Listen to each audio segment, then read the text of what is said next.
Okay, let's do some of these together. So determine the slope and y-intercept. This first one, A, has already been put in a slope-intercept form for us. So the slope, that's the number in front of the x, which is 2, and our y-intercept is the constant at the end, which is 3. In B, our slope would be 5, and our y-intercept would be -1. C, the number in front of the x is -4. The negatives do count. And our y-intercept is 2.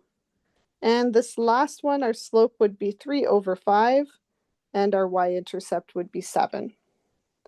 Okay, these next ones aren't quite as easy because first we have to solve for y and put them into slope-intercept form. So to do that, we need to first move that 2x over by subtracting 2x from both sides. That gives us y equals, now I'm going to put the -2x first, plus 10, because that's the form I want it in. I want my term with the x in it first. And so then my slope, or you can write m either way, is -2. And my y-intercept, maybe I'll just write that, slope, which we call m, and y-intercept, which we call b, is 10.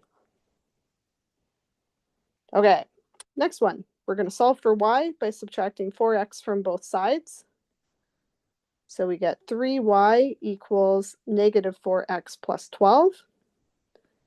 And then we're going to divide everything by 3 to isolate that y. So we get y equals, now I could leave it the way it's written there, or I'm just going to write it -4/3x, like this. So you can extend the bar so it's also below the x if you want. And then plus 4. And so my slope here is -4/3. And my y-intercept is 4. Okay, and last one.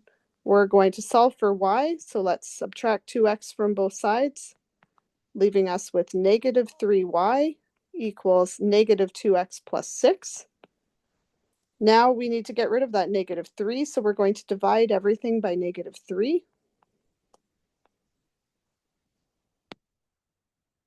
And we get y equals, we have negative divided by negative, so that becomes positive. So 2/3x, and then -2.